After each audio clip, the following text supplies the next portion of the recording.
afternoon. As John said, this is the sleepy time. It's always kind of tough when you have people who've had a good meal. They find themselves in comfortable seats and the room is a little bit dark. It's like, this is a prescription for comfort and that's a prescription for trouble. But anyway, I just wanted to get a chance to share with you all I don't know how many of you have been to Adyar. Well, let me ask. How many have, wow, nice number of people have been to Adyar. Okay, so for many of you, this will be a walk down memory lane. And also it will be, unless you've been there recently, it will also be something that will be showing you something you have perhaps not seen before. Hopefully, each person who stays away a little longer each year, there will be something more you have not seen before, of a good nature. So anyway, I just want to walk you through I have a lot of photos. Hopefully I don't have too many, because I know how that thing is of people come back from vacation and want to share it with you, and it's like midnight, so I'm not going to go there.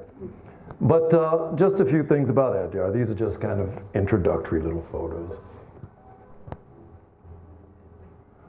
Those of you who know, there are the triathlon, or the trilothons that Colonel Olcott had brought there from various places in India. They find their way into a lot of pictures.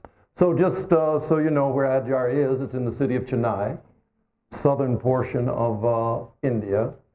Right where our headquarters is right, the Adyar River flows along here, and right where it empties into the Bay of Bengal is where our Adyar headquarters is. It's about 266 acres. It started off with just this little portion here with HPB and Colonel Olcott. I think it was about 14 or either 20 acres. During Annie Besant's time, she took it and expanded it. Most of it's forested. You see, from here over is all forested land. And there's a road. It used to be there was no road here. This entire area was the compound of the Theosophical Society. The river's here. North of the river was the city of Chennai. At that time, it was called Madras. And on our side of the river, it was paddy fields. So they were growing rice and different things in swampy conditions. Not much life over here. But over the last very few decades, not only has the city expanded to circle our campus, now it goes 35 kilometers beyond. It's a city of 7 million people now. So this is just a map of the campus. One of the things we had to do when we first came in, we had a lot of buildings on the campus. You know, if I asked people how many, they said it was 86 or something. After an inventory, it's 116. Slight difference.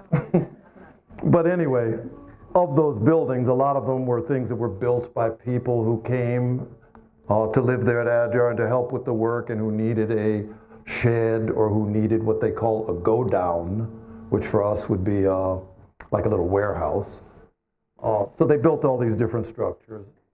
A lot of them were not built with longevity in mind, so probably if I had my druthers, if 50 of those 116 fell into the earth tonight, I would be perfectly happy. Because they're not occupied. Many of them are not occupied, and then you have this choice of whether to maintain or whether to perhaps recycle for other materials. Because as we go along, the constitution of the Adyar campus has also shifted. So just for example, I mean, this is the famous banyan tree, the largest banyan tree in India. Actually, with the most recent hurricane, I'll show you some pictures of that.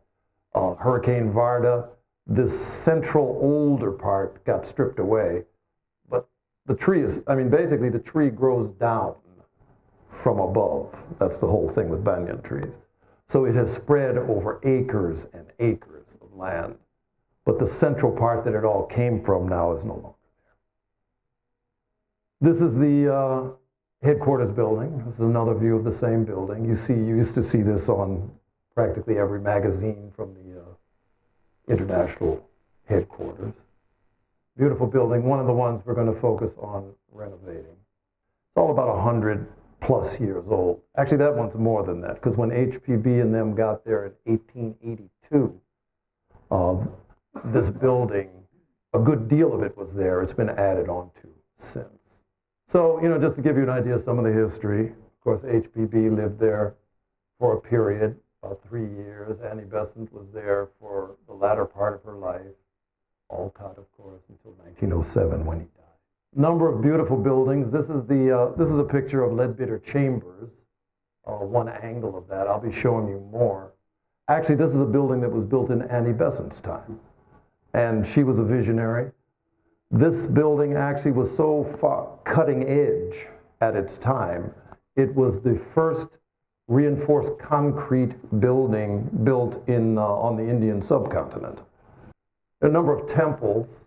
There's a Buddhist temple, Sikh temple, Islam, Jain. This is the Buddhist temple. This has quite a history. You look into the Mahatma letters, and you find there was an involvement of Mahatma K.H. actually in a monetary contribution to the building of this. This is the Hindu temple, the Temple of Light, they call it. Garden of Remembrance. Here you'll find the ashes of Colonel Olcott, Annie Besant, HPB, and other luminaries. Library and Research Center. Actually, one of the things, if you come to the convention next year, okay, you will get a chance, this year, I've been corrected. Sounds like I didn't see who it was, but it sounds like Shushma. Was I right? Okay, so if you come this year, the archives has been in the headquarters building for about 125 years. The headquarters building was, of course, not built for an archives, and we have many valuable things, which I'll show you some of those as we go along. But one of the things that became quite clear was there 2 years ago when they had historic flooding. Never anything like it in the history of the city. And one of the features of the headquarters building and the archives is that it is about 2 meters from the river. The river's down a ways, but during the course of that flooding, it raised up to the foundation, didn't raise the other 4 feet that would have brought it right into the building, but it became clear that in addition to the conditions that are not particularly climatized and the danger from the nearness to the water, it's time to move.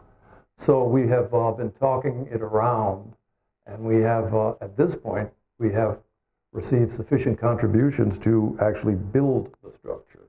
So we're in conversation with an engineering firm now to put it up behind the library. So there'll be one research center, archives and research center that will be linked together.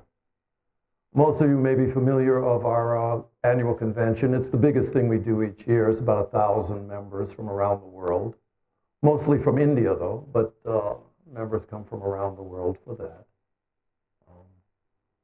So every year we do this.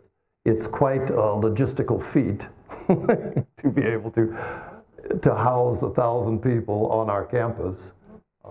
And it causes, there's a lot of things we have to address every year. But we're getting better at it. This is last year. Some of you were there. I know John was there last year. One of the things that we did, there was a children's choir of 500 children's voices. They are wonderful. They do all types of music, but they came and they were with us for this afternoon, and they performed. And in order to make room for the chorus had to surround the audience. And I'll show you that. Let me just turn off the little background music, and you get a chance to actually see this in action. So hang on just one second. Yeah, I know, I have to escape and then go there. All right, we'll go back.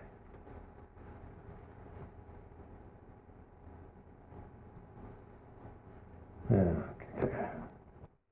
So anyway, and with that we will have no more sound because I don't want to go through this again. So this is the song they sang.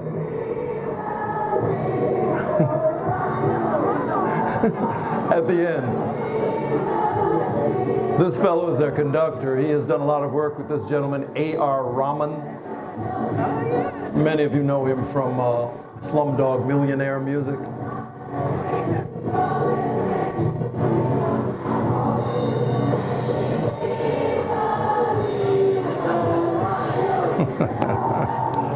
These kids were so energized. And, you know, to sit there in a Theosophical convention and hear "We Will Rock You," it was a little bit surprising to me, too. Yeah, actually, Laura Sells right there. Yeah. And John is somewhere in here. So New Zealand was rocking it, too. You were not left out. There was a Kiwi flavor. Anyway, you get the idea. So one of the things we've also been doing, you know, I didn't really give it a whole lot of thought because it just seemed like it was quite a logical thing to do. But one of the things that we have been doing is each year we have been inviting members from sister Theosophical organizations.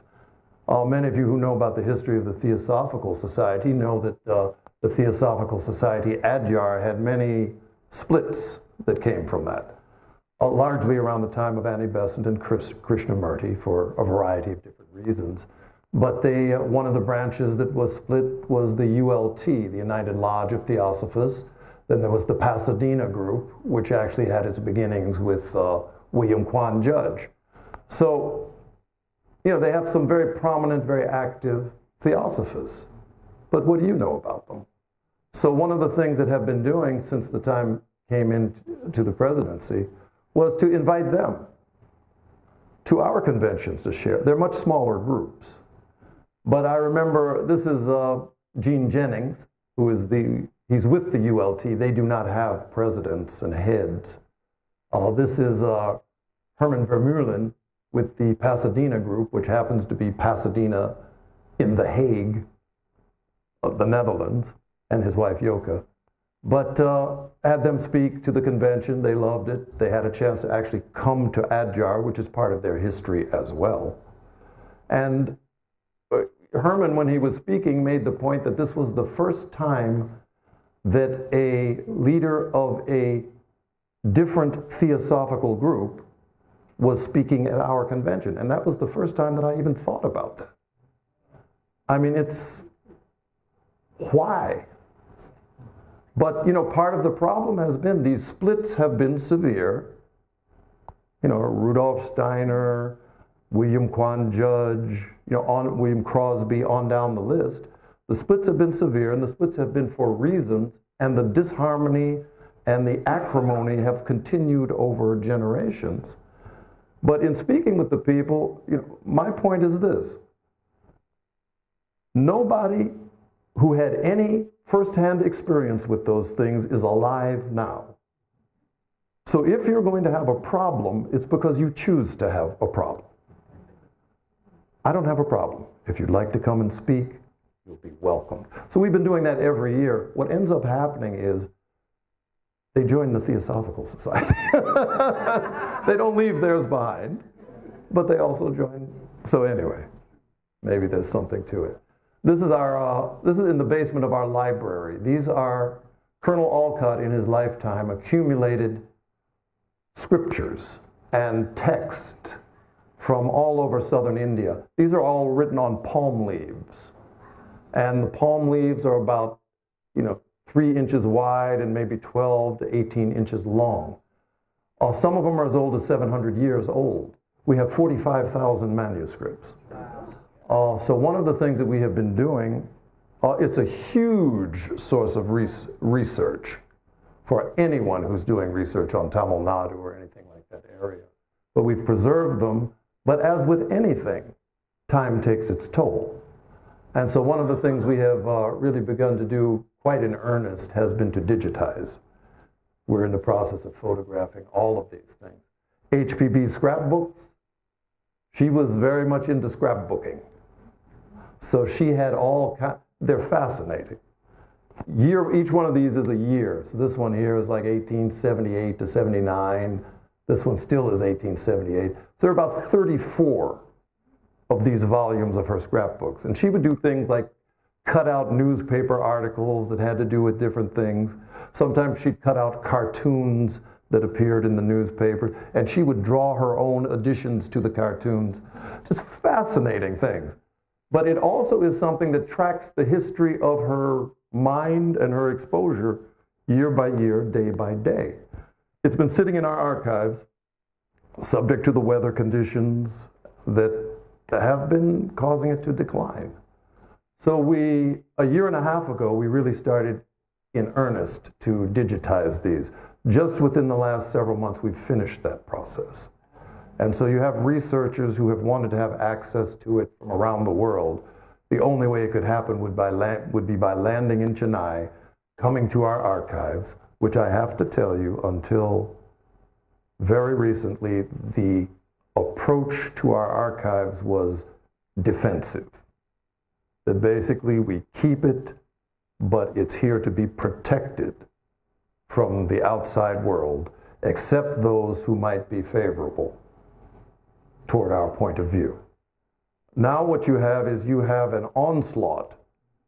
I mean, the world is becoming very keenly aware, particularly the academic world, that anything that you can point to that you could call contemporary spirituality traces back to the Theosophical Society directly and indisputably. And so you have researchers from around the world who are wanting to access our archives for a variety of things.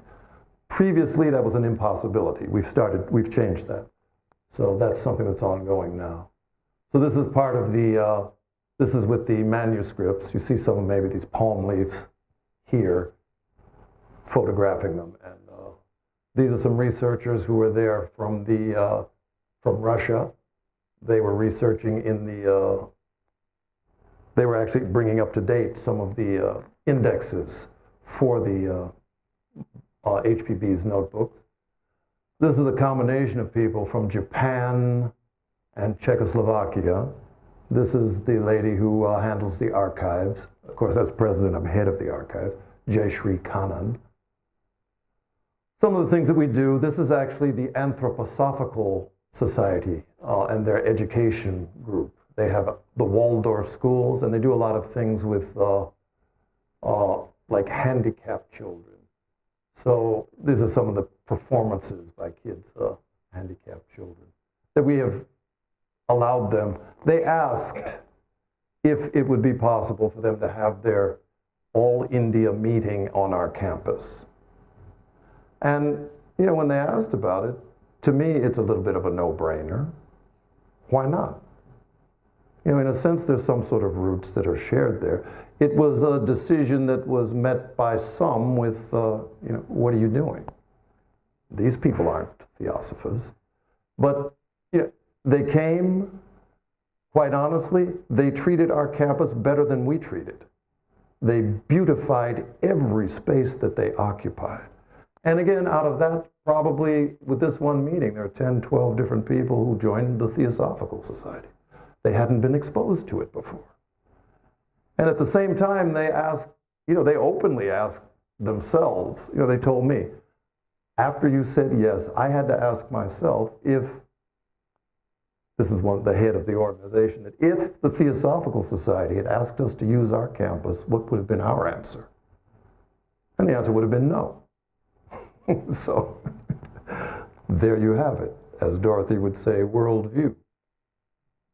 School of the Wisdom is one of the things that goes on from November through January. This one was with Tranti Kimgyu, and it begins with address from the president to each school. This is Amit Goswami, the quite well-known member of the Theosophical Society and quantum physicist who was giving one of the schools. Now this is members of the School of the Wisdom. They took them on a little tour of the office. Oh, I unplugged. It's the camera. Oh, we okay? Yeah. Actually, all right, cover your ears for just a, oh no, that won't work. Forget it. Don't do it. So anyway. No, except it don't fit. This is an 8. So these are some kids who came for a music program there. Wonderful group of kids. This is she's a world-class musician. She has a background in indigenous instruments, but she's also one of the ones who, she assisted in writing the music for The Lion King. So she's quite well known. And she was on our campus, and she agreed to do a little small performance for people there. Very interesting thing, after the flood that occurred, one of the things that happened was all of the trash and all of the different things that washed into the river, after the waters subsided, it just lined the banks, all sides of the shores of the Adyar River. And so it was tons and tons of garbage. This particular group of young people, they call themselves I'm trying to find the guy who started, but they're the Chennai Truckers. So basically they used to go out and trek through the hills and the forest and pristine places in India, and they started to find that there was this trash building up, and they made it their point to just pick up trash in these pristine areas. Then they said, why don't we do it where we live? So anyway, after the flood, every week there would be 70 to 100 of these kids coming to the Adyar campus, going into the waters, going on the shore and picking up plastic and all sorts of unimaginable sorts of garbages. I mean, as I say, they had tons, and they were just as happy as clams. You know, bags and bags of trash. This is just a photo of our a room that we have developed for our. This is our general council meeting that's being held there. Previously, our general council meeting used to be held on the roof, just outside the office, the president's office, and it was a little bit subject to weather, rain and such. So we did move it here, and then nobody has complained. Those of you who were accustomed to receiving the Theosophical magazine, when I was in the U.S., before there was any thought about this international presidency thing, I would get the magazine each month. The articles were good, but quite honestly, the covers, I got so tired. I mean, how many angles can you take a picture of that elephant on the front of the building? And how many times do I have to see the same green bird in a different tree? And, you know, I would complain. I'd say to my secretary, I'd say, God, this really, you know, which month is this? You know, is this January? Is this 1974? What year is this? So anyway, I had this kind of a thing. And then I became president. And so it's like, oh, all this talk, now what? So this is what? So the imagery, there are countless things that you can draw on that are beautiful. And occasionally we have something also of our headquarters. I'm not leaving that behind. Most of you are aware of the Theosophical Society for its association in Adyar with the Mahatmas, with Annie Besant, with the School of the Wisdom, with the convention. There are a lot of other things that are going on there. We have, this is pictures, we have a social welfare center, which is it's about 60 to 70 kids per day. Mothers, families who, in order to provide for the family, have to work or have to go to school and don't have other options. We take care of their kids during the day, and it's at no cost. The kids come, they're fed, they have activities for beautiful little kids. And so this is one of the things that we do there. It's something that, like many things at Adyar, we have great aspirations. We have very high ideals. And then you have to find the resources to back it up. And that's where we've had great problems. So you start something, it may start well, but then with all of the other competing interests, it runs down. And so we've had to put a lot of attention on this one over the last year and a half. And the others, you know, We're moving along as we go. Each one's coming up. Beautiful kids. I mean, they do these little dance performances. I think I've seen them do this dance so many times I could do it. It's like every time they have a little show and tell thing, they come out and do this. It's lovely to see. Yeah, no, please. Modesty prevents. So one of the things that we did this year, we had a lovely, there's a group in the United States in Cleveland that was able to give a very nice donation for that. So out of that donation, one of the things we did, this building was built to house a reverse osmosis water plant. Previously, all of their drinking water, they had to go 1 kilometer and carry it back for 60 children and their teachers. And that's the daily routine, and for the cooking. So we put this, had a reverse osmosis, this became this, which houses this. So it's able to produce water, abundant water, pure water. You can't drink water anywhere in India from any public source. Maybe you can, but particularly if you're coming from New Zealand, I would not recommend it. So that was one of the things. One of the other things, the bathroom facilities were not the best. So we built 5-stall bathrooms. From that to that. Beautiful for the kids and their teachers. The playground had really gone down to where, I looked at the slide, and it was the slide had become merely a concept of a slide, with some jagged edges that made it not even a very good concept. So we had to get rid of a lot of things, and we brought in, new things. So they had a playground that we put in. This is something that Lily has instituted that just started since we've been gone. There's a woman there who has helped with the other thing that I'm going to show you, who has this, beautiful sort of skill and vision with painting. So she's going to have murals for the children outside and in. It's going to be a place where previously these are poor children.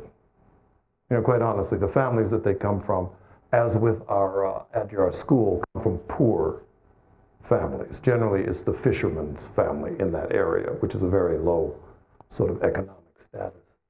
So, but they would come to our place, they would get good care, but they're in a place that, it looks dark, it's not bright, so you get care, but we've decided it doesn't cost much to do this.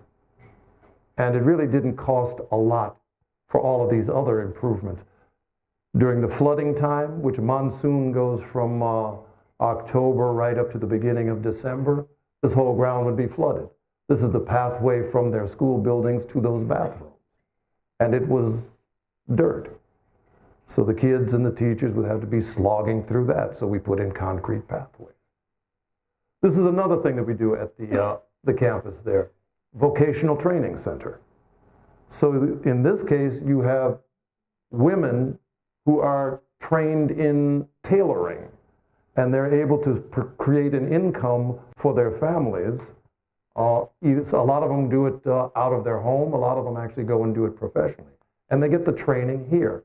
So again, it was something that was a good idea, but a lot of the equipment and things had run down. Just last month, we had this open house for people who were there at the convention. I'm not going to take time to find him, but John's in there somewhere. These are, Vic Hao Chin and some of the others were there. So anyway, this is something where you'll see a lot of pictures of my wife, Lily, because this is something that she really spearheaded. The machines that they were using had gotten old. Some of the people she got in touch with within our Theosophical Society, and they donated the funds to get new machines so that the girls would have these different things that they could work on at a higher level. Excuse me. So that's some of the pictures of the machines that they just got in. And then in addition to that, the place itself, again, needed some attention. It's one thing to have a work, but, quite honestly, I think that it's not just about the work, but if you really believe in it, there should be some reflection of beauty as well. Bare bones is fine, but beauty has really no cost. And it's something that, if it has a profound effect on the people who live within this environment. So one of the things that Lily has done, she's focused on not just doing it for them, but on having them to do it in terms of beautifying their own space. So you have one girl who was really, really, look at this, very talented in terms of drawing. Lily turned her loose, and the other girls helped her. You know, she did the sketching, and she trained the other ones in how to fill in the beautiful entrance to their space. So now when they walk in their space, it's not just a place they're coming for the day to kind of learn some stitching. They're coming to the place they have created that's a place of beauty. These are some of the donors that kind of helped to make it happen. Finland and Italy, and of course Vic Houchin, Philippines. So this was just some. This actually is a video for us. And so these are some of the things that they make and some of the ways that they display it. The Vocational Training Center, so that's another thing. We have a school for almost 500 children. Again, 500 children from the Fisher families. So it's a completely free school. And they come, we provide their uniforms, we provide their food, we provide their education. This is going to be something that's going to be the next focus in terms of bringing it up. It's something that again, it's well-meaning, and we're trying our best, but it really is under-resourced. So, you know, as hard as you try, there are needs that do require different sorts of inputs. So this is something that we're going to be working with as we go along as well. These are some of the teachers that are involved. One thing that has really become quite a success story for our campus, since the year 2000, the Theosophical Society has operated an animal dispensary from our land. And again, it's something that began well, and then we realized that really we are not veterinarians. And we really don't have that set of skills. When we had some members who could perhaps work in that line, we could do something. But any of you who know anything about India know that there's not a street you walk down where there aren't stray dogs and all sorts of animals. So, you know, this was something that really fell down. At one point, it was given over to another organization to operate, and, you know, they started to try and claim that the land was theirs, so they had to be gone. And then it was languishing. Now, we had a veterinarian there, but it really just, it wasn't an operation that we could be proud of.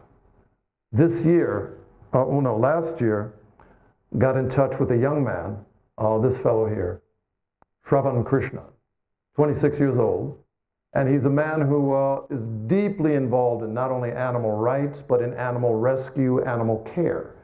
As a 26-year-old, you have to wonder, you know, what is his, you know, he's got nice ideas and all that, but. So in vetting him, it turns out that this kid really is laser focused and organized in what he does. So much so that what we did, agreed to turn over the operations. You know, we would work with him in the operation. Not only did he take it on, he raised funds, crowdfunding. You know, so this is something where it's clearly understood by younger people how this works. And so he went out there and put this up. He raised 4 lakhs, 400,000 rupees, which was a good amount. It's a helpful amount. And got it started. This was the condition of it. You know, we had some pens that the animals were in, but so with the fundraising, with everything, now we have a completely outfitted surgical operating room. We have volunteers. He calls for one of these things, and 70 to 100 people come in. Cleaned the place, put up fences, did murals and paintings. This is some of them. And so the animals that are cared for, you know, they're beautiful animals who otherwise don't have much of a chance. One of the problems that we have now is that it has become so successful that people are abandoning their animals. They'll tie them up in front of our place and leave. You know, so now we're handling about 100 animals at any given time. And we rescue other, and it's not just dogs. I mean, one of the things that they started doing, they have dogs who have some paralysis in their legs. So they started doing water exercises. They put them in the water, and they have to swim. And so it's a very, very creative, far-seeing thing. So it's become really a resource to the community, and something that the Theosophical Society can be very proud of its activity in welfare to other sentient beings. This is a bird who broke its leg. We have birds, we've had monkeys, we've had a horse, you know, you have snakes, you have all kinds of things. This is one of the murals that they put up. The kids came in and painted it. The other one, you won't change the world by saving an animal, but you will change that animal's world. So anyway, this is some of the things that's going on. This is a picture. I just want to go through a few shots. The Theosophical Society is generally well regarded around the world, you know, in the United States, in New Zealand, in different countries. But in India, it has a very special status. I mean, I'm sure all of you are aware that the nation of India, in very large measure and in very obvious measure, owes its independence to the effort of the Theosophical Society's members, and specifically to Annie Besant. The Indian National Congress itself was founded by Theosophical Society members. 1884, they went across the street from the convention after it closed to have the first meeting to plan for founding the Indian National Congress. They went across the street because the Theosophical Society was not a political organization. The next year they came back, and in 1885, the Indian National Congress began. Its first president was A.O. Hume, a Theosophical Society member, one of the recipients of the letters from the Mahatmas, and he was their first president for 7 years. Annie Besant was the first woman president. So anyway, these pictures, this is just a grouping of people. This is some of the things that happen in the office of the president as a regular sort of thing. This man's he's I think a grandson of Mahatma Gandhi, former ambassador to South Africa. This is the head of a university. This is a very prominent musician there. This fellow is the head of the publisher of the largest, most widely read newspaper in India, the Hindu. And this is another head of a department and professor. But they all come to the Theosophical Society. This is on Adyar Day. And this is the United States Chief Counsel in Chennai at that time, Philip Min. This gentleman was in town doing some work with a legal team in Chennai about the legal ecological approach to the Adyar River. He's one of the members of the Supreme Court in Brazil. Stopped by because he had to pay his respects to the Theosophical Society. So can he get 5 minutes? This is the former head of the Tibetan government in exile, Samdong Rinpoche, who is he's a very close person with the Theosophical Society. Just last year, Ambassador Rajashekar, we invited him to give the Besant lecture. I mean, these are the people who feel that the Theosophical Society has value. This gentleman, many of you who might have seen the live stream from our most recent convention, this is the most recently appointed governor of Tamil Nadu. I had invited him to come and speak, and he accepted, and so he was there. This gentleman is brilliant. His name is Lokesh Chandra. He was the immediately outgoing head of the Indian Council of Cultural Relations.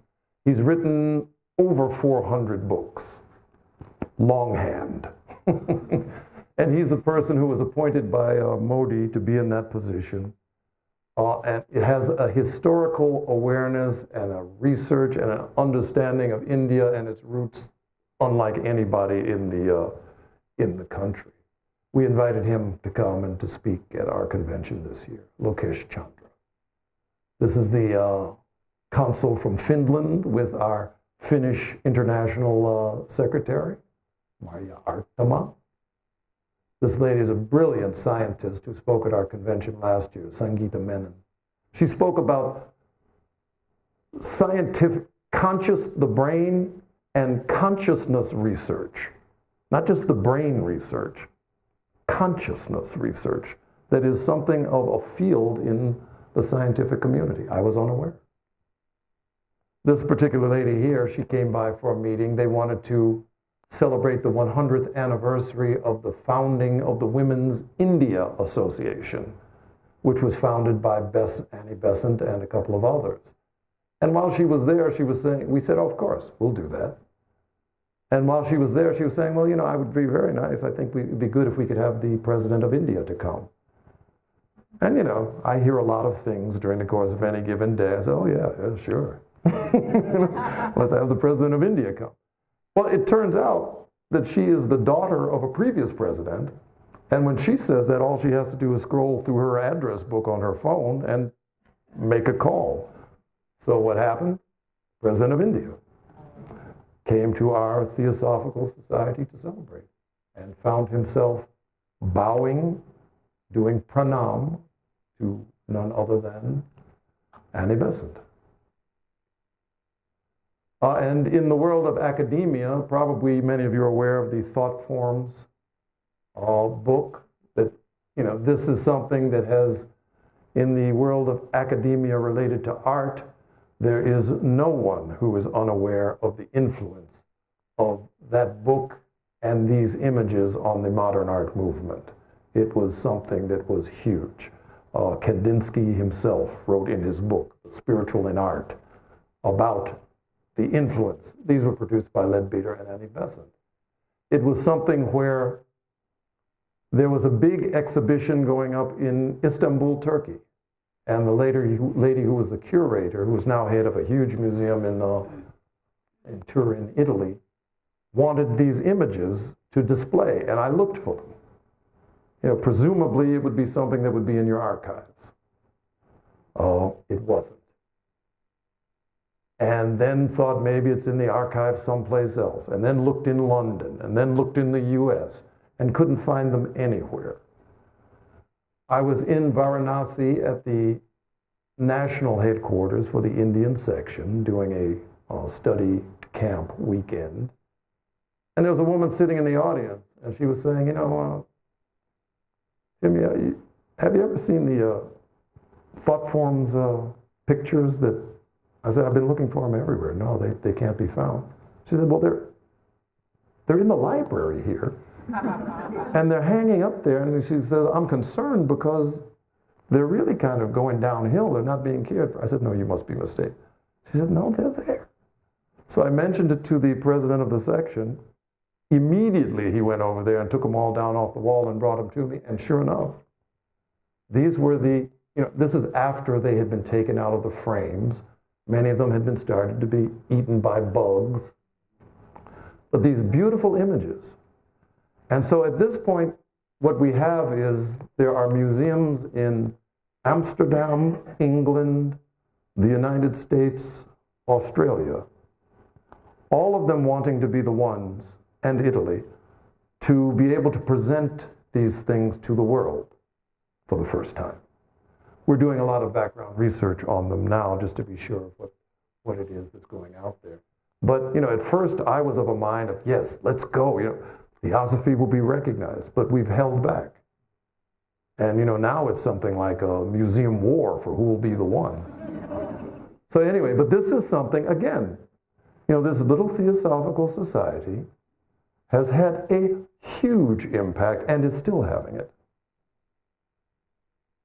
This is just an example. Just the first year that I came in, we did this thing with harvesting rainwater at the Adyar campus. There's so many things that have to be done, so many things we're trying to do on that campus.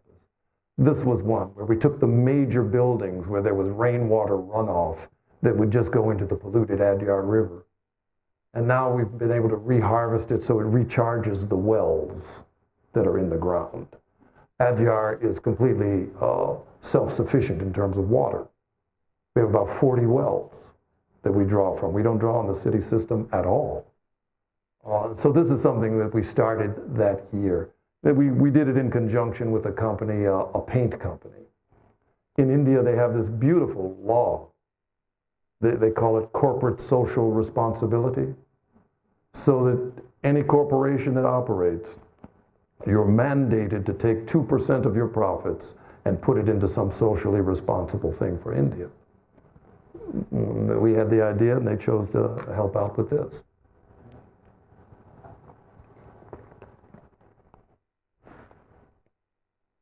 One of the things that we have, a lot of the things that we've been doing at Adyar are things you will never see. I mean, there is an infrastructure there which has been put up a long time ago and has lain under the ground, unaddressed. I mean, it has been addressed in the manner of when it causes a problem in a particular point, you dig that up, plug it, and hope that it doesn't come back again. And it doesn't come back again in that spot, but 10 feet down it does. So one of the things with water, it has always been a problem. We have a campus-wide network, plumbing network, that routes the water. And it was this really broken network that was old metal pipe, continually having problems, and especially when you had a convention, when there were 1,000 people there turning the tap together, you know, at 5:30 in the morning, is right when the water would go bad, and you'd have 1,000 people complaining about no water.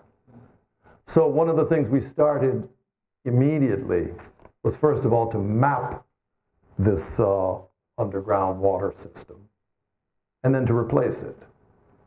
So we've been doing it in 1-year increments. So the first year, many of you who've ever come to Leadbeater Chambers, which is where you stay, one of the complaints, and I can say that I might have been one of the complainers because I used to stay there, you would, I wouldn't say it's Spartan quarters, but it certainly is basic quarters. So, I mean, you have a bed, you have a room, and you have a shower. Not a shower, you have a bucket. And you have a pitcher. And so, you know, the shower consists of, you know, just bucketing water and taking it. It's not, you know, it's not, it won't kill you. And but it's not hot water. Unless you wait to take your shower in the afternoon when everything is heated up. So you had that, but people wanted hot water. So what you would do is you would boil it, and they would have people in the morning who would bring a bucket up to your room. And at least by the time I started coming around, you know, Lily and I get there, and it's like, could we have a bucket of hot water in the morning? Sure, it'll be at the door front. Open the door, there's the bucket, and you bring it in. And you don't see to the bottom of that bucket. It's, you know, it was brownish to reddish, depending on the day. And, you know, when you got to the bottom, you know, about that much of it was sludge. And then your water coming out of the tap, you're not drinking it, but it would be a variety of colors. So anyway, it was something that, you know, we had to address that.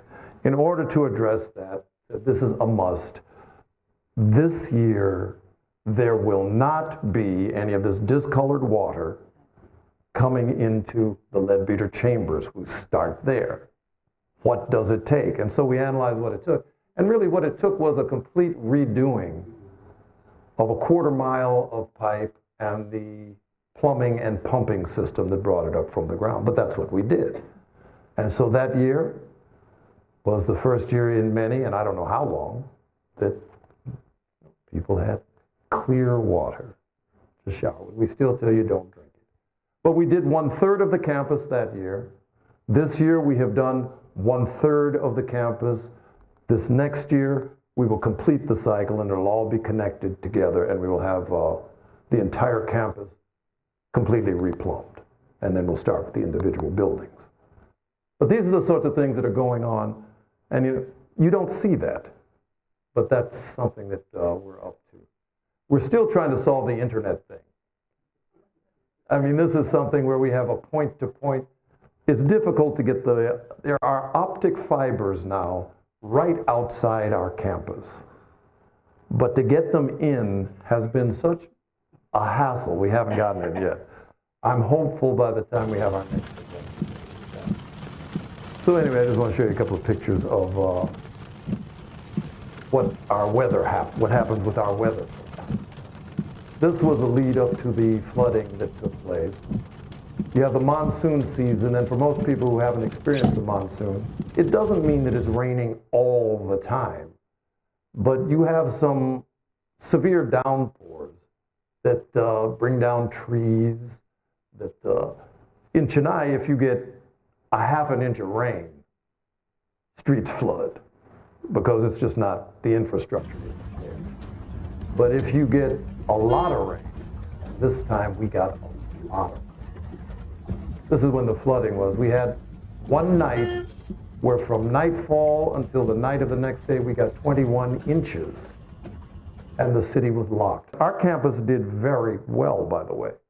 It was, this is our campus, you know, and there's like a little village next to the camp. This is what I want to talk to you about too. This is the headquarters building.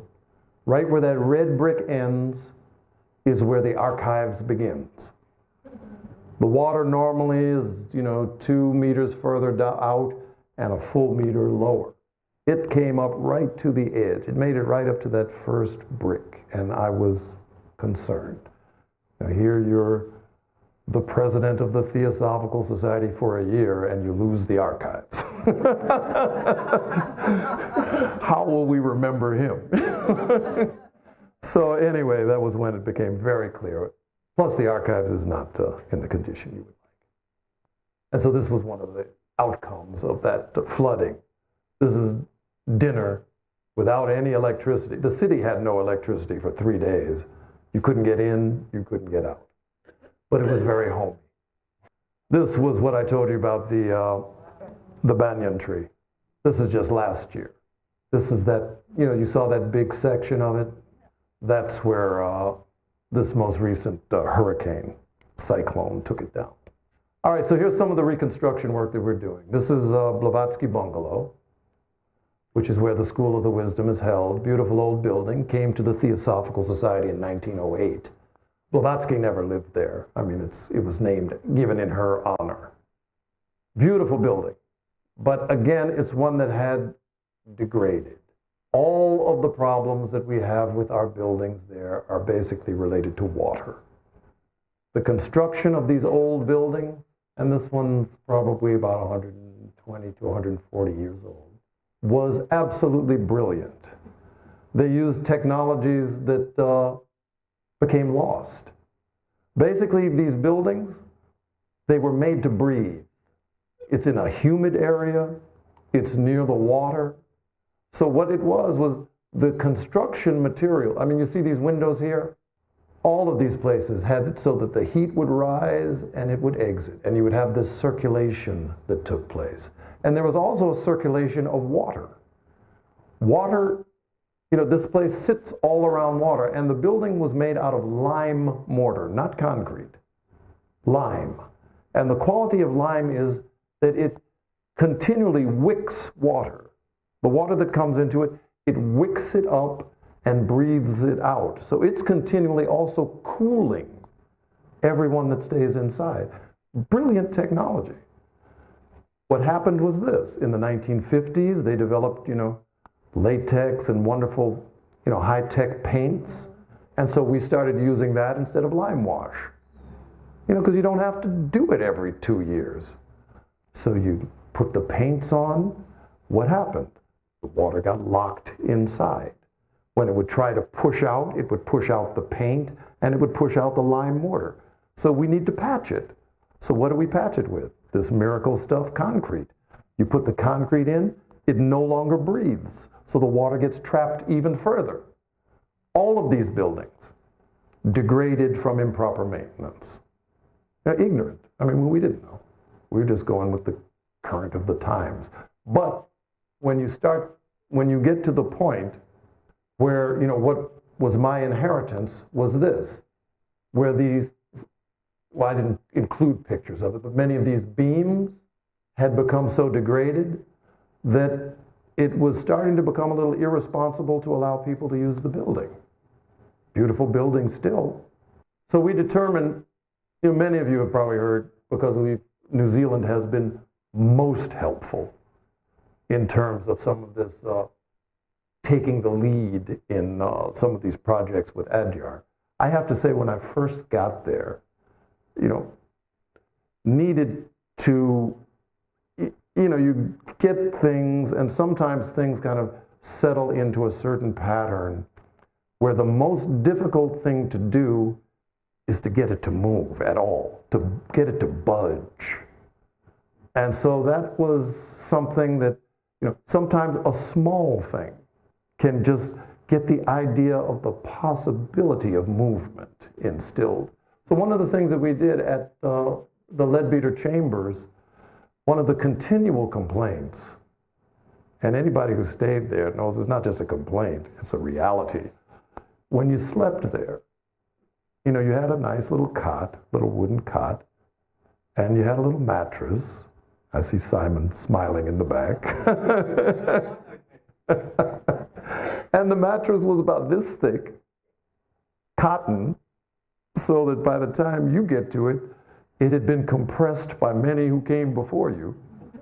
And so if you're lucky and had 2 mattresses, you'd pile them up. If you had 3, you might have something comfortable, but it would be more like a hammock. So one of the things that it did, I became aware that sometime before, New Zealand had offered to replace the mattresses, but that it was an offer that wasn't accepted at that time. And so I wanted to see if we could resurrect it. And without hesitation, New Zealand came to the front.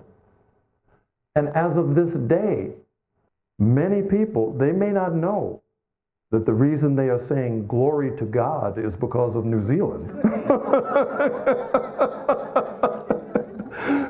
And there are these very firm, very, first-rate mattresses that every single room, I had pictures of taking the old ones and throwing them over the edge of the balcony.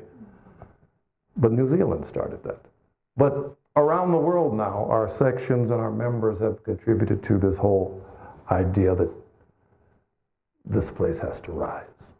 It has to be brought up. You need a physical place in order to express these things. So we've started with this one first. And so it's a project that's going to take a year. We started in July, we're well into it now, and all of these things are going to be restored. This is where there's like a hall in the interior. That's what it looks like now. They've had to strip off, I told you, the concrete that was put on. All of that was concrete from there up, so that meant water couldn't rise at all. They're redoing it in lime. The contractor who's doing it is someone who's had to revive these lost arts, and he has crews of people who are, they've done these things all over southern India, and he does wonderful work. So this will be this. We've already put the conduit in the walls for the lighting, for the fans. We're also going to have a certain baffling up above for sound so it doesn't echo. So from that to that is what this place will be. And we're on the way. This is the sort of work that's going to have to be done. It has beautiful tile work. It has a lot of beautiful things. The roofing is of a very particular type. This is the thickness of the lime mortar roof, and then they put tiles on top of it. It's a different technology than anything we use around here. But it, again, is brilliant because it doesn't just waterproof. The water actually goes in, but it only goes into a certain level. And that's determined by the area of the country.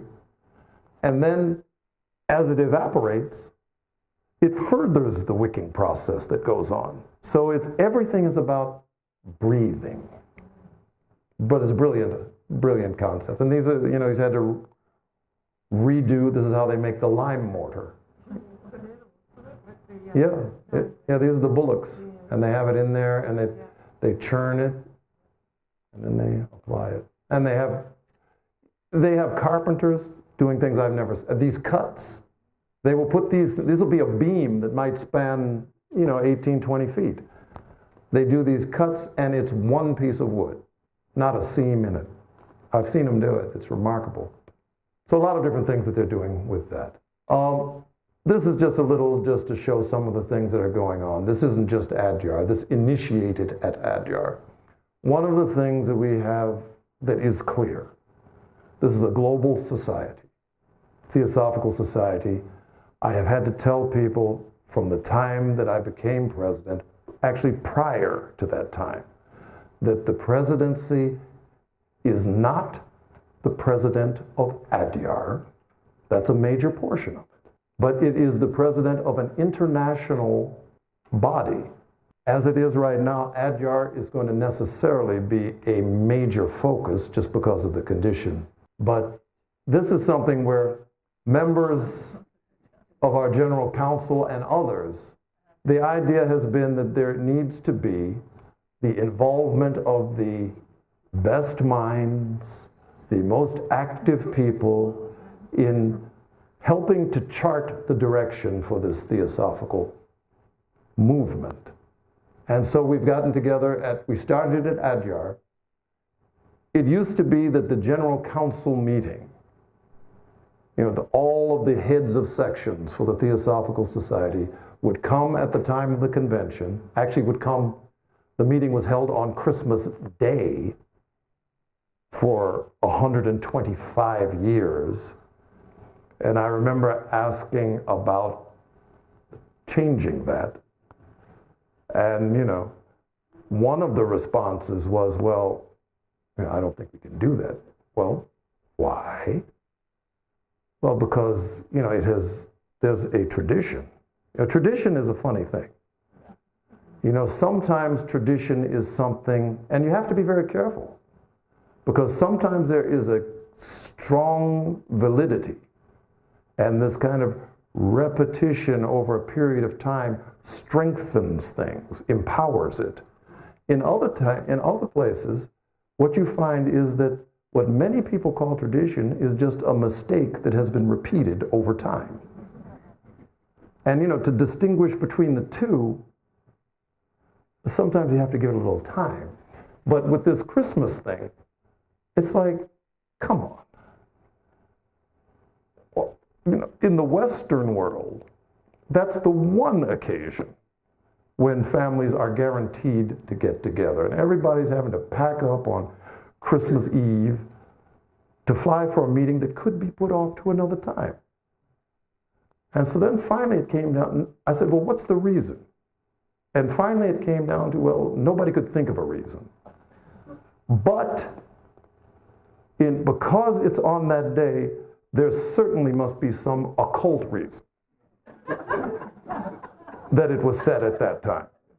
So, then it came back, well, come back to me with what that is. And if it doesn't arise what that is, we're moving this meeting to December 30th. It has to be before the end of the year for the budgetary. But anyway, the meeting for the General Council would be held from 8:30 in the morning. Tea time was at 10:30. Lunch was at noon. And the meeting would end by 3. For the business and the affairs of the Theosophical Society in 70 countries, that was the time that was allotted. And somehow, it just didn't seem enough. And so what we decided to do, we extended that meeting all day, and then we added another day at the end for an adjourned meeting. But then what we started doing is this. Since that time, we have, last year for the first time, we had a meeting of our General Council and other invited people in Naarden at the International Theosophical Center in the Netherlands, specifically based on for strategic planning for the Theosophical Society's function and its future. And so, there would be a public meeting that would take place during the time. It's a beautiful center. And then, the group we met over a period of 5 days. And we're doing that again this year. I think it's at the end of June into July. But this is going to be a regular feature because, if we're going to think globally about the work of the Theosophical Society, it's something that takes input, it takes some time. So this is one of the things, one of the outcomes, thought in terms of internal goals for the Theosophical Society, which there are a lot, and external. How many of you are aware that every at the very least, it can be held every 7 years, a World Congress of the Theosophical Society? Last one was held in Italy. I think it was in 2010. Strangely enough, in the history of the Theosophical Society, there have been World Congresses held in America, North and South, a few in Europe, I think 2 in Africa. There's been one in Oceania. There's been 1 or 2 in Australia. Never has there been a World Congress held in Asia. Yeah. Somebody said, never has there been one in New Zealand. But never has there been one in Asia. So talk with the people in Singapore, and they have committed to this one, and it's going to be a beautiful conference. So, Singapore is a very special city. My wife is shouting, this is my country, so it's her country. She's from Singapore, and I've never met a Singaporean who is not proud, and rightly so. Actually, any of you who have been to Singapore know that it is a city where it seems like everything works flawlessly. I mean, I find myself telling people that if you go to Singapore and you're waiting in the train station and the train schedule says that the train is supposed to be coming in at 9:02, and the train arrives and you check your iPhone and your iPhone says it's 9:04, the iPhone is wrong. Because that doesn't happen in Singapore. But it's a beautiful city, and the convention's going to be held in this Radisson. There's 2 hotels together. Beautiful location. These are some of the meeting rooms. The problem that we will have is this, that just due to the way that they do things in Singapore, this convention is going to be limited in its size. So the maximum number of people that we will be able to accommodate will be 300 people. And so naturally it will have to, barring some strange system, it'll have to be the first 300 people that register. So I'm I don't feel good about the fact that I'm sure we will have to be turning some people away. But don't let it be you. That's the main thing. So, you're capable to register now, but normally these things they're about 500 when it was in Brazil, 500 in Australia, 500 in Italy. That's sort of the number. So it would be very good if there could be a nice representation of Kiwis at the occasion. It was going to be a beautiful, beautiful convention. These are some of the people who were the organizers in Singapore, along with our International Secretary, Maria Artema. These are really the real active point people.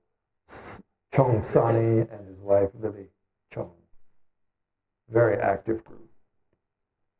All right, so we'll wind it up with this. The next phase, once we get that Livanski Bungalow done, which it will be finished probably by June or maybe earlier of this year. The next thing we're going to start on is Leadbeater Chambers. As I said, it was the first reinforced concrete building in India.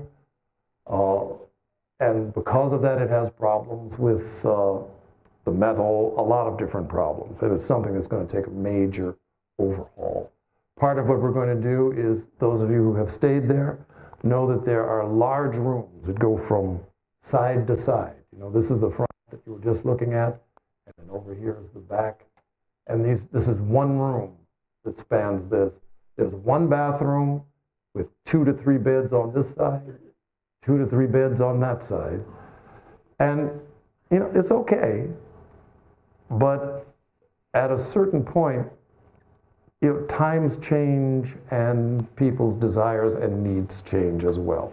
So, being in a room with 6 to 8 people that you don't know, and one bathroom that you're all trying to time yourself to get into and out of for the same program, it creates difficulties. So this is something where we're going to revamp that. So that's something that's in the offing. We've been raising funds, as I say. We're about halfway to the goal that is required, but we've got enough to start on this, but it won't be till 2019.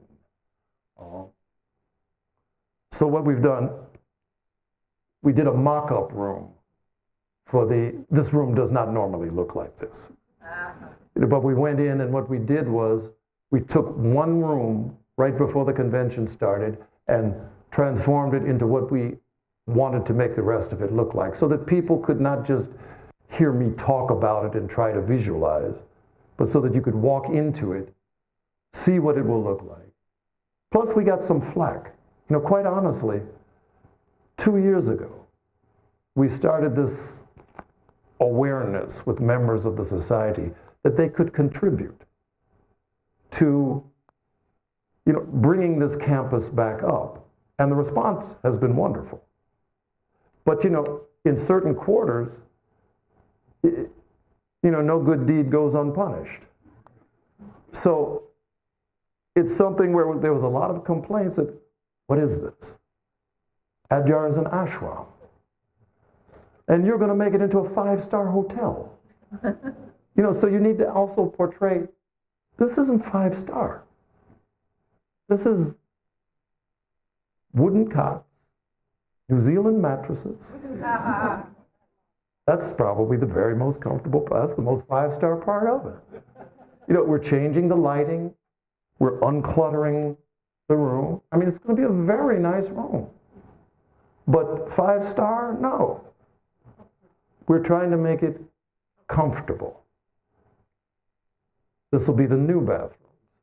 This is a water heater. So you will have hot water, but actually we will be doing it with solar. This is just one room, so we couldn't do the total package. So this is also part of the dream. We're hoping to make our campus energy neutral as we move forward. We'll see how we're able to afford these sorts of things. But, this would be the roof of Leadbeater Chambers with both electricity and solar water. So I didn't mean to hold you so long, but there's a lot to show. There's an awful lot going on. And so I just wanted to share it with you. Thank you for being so good.